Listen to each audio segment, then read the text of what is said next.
my opinion, I think it was better than the first one. It's so far on Rotten Tomatoes and other places, it's getting mixed reviews, and some people actually said it was trash or it was disappointing or nowhere near as good as the first one. I don't know if it's just because people are hating because they want to hate on DC because they don't have the best track record. But Wonder Woman 84 definitely feels like 1984, and it feels like the cheesy superhero, like the Superman, early Superman movies. Maybe that's why they don't like it or something, because it's kind of, some parts feel like the cheesy 1978 through early 80s Superman movies, which I'm fine with. Um, at first, I was like, the main villain, I don't know if I was gonna like him or not because he's a evil guy in a business suit. But this business guy, evil guy, Max Lord, he actually has a personality and he actually kind of has a reason. But greed goes to his head. And then Cheetah, um, Kristen Wiig, which I'm not really a huge fan of the actor. Um, I think she's okay, but she was really good in this movie. She's the first time she really played a serious role in a movie. And if you, she kind of gives me the Batman Returns with Catwoman, like the sore loser vibe. But the plot of it is they find a magic stone thing that grants wishes or whatever, and well, let's just say Max Lord kind of abuses it. But um,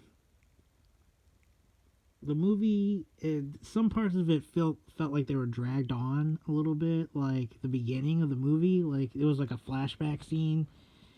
Um, I think it went on for like 15 minutes, and I'm like, okay. I mean, don't get me wrong, it was a good flashback scene, but it just, some scenes felt dragged on. Like maybe like some scenes felt like a 5-10 minute filler, and I guess it was a long movie because I looked at the time. I'm like, yeah, but Steve Trevor's back.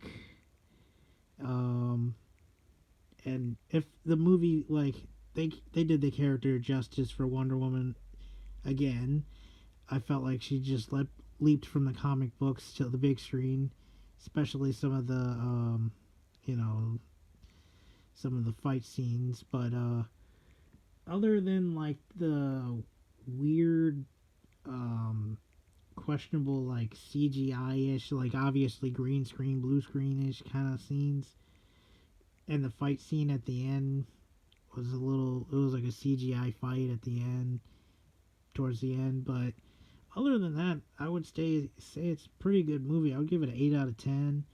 Um, I do have like some issues with the movie. It's not perfect or anything. It's got pacing issues. Uh, some of it felt like it was getting dragged on, and apparently the ending was changed at the last minute. I think it was, this movie was supposed to come out last year, but it got delayed till next year, and then of course the virus happened, and it's finally out on HBO Max and the movie theater, which I saw it in the movie theater because it's much better to see it in the movies, cinematic feel, and my TV's not big. So anyway, there is an after credit scene, so you might want to check that out. Um, it's an 8 out of 10. It's not perfect. It's one of the better DC films. Um, I don't know. I think people are just hating it because of it's being DC, and it's literally the only thing good out right now that I wanted to watch anyway. I wanted to see the movie Bad. I wanted to see it yesterday, but the roads were bad. So, yeah, 8 out of 10. Wonder Woman, go see it.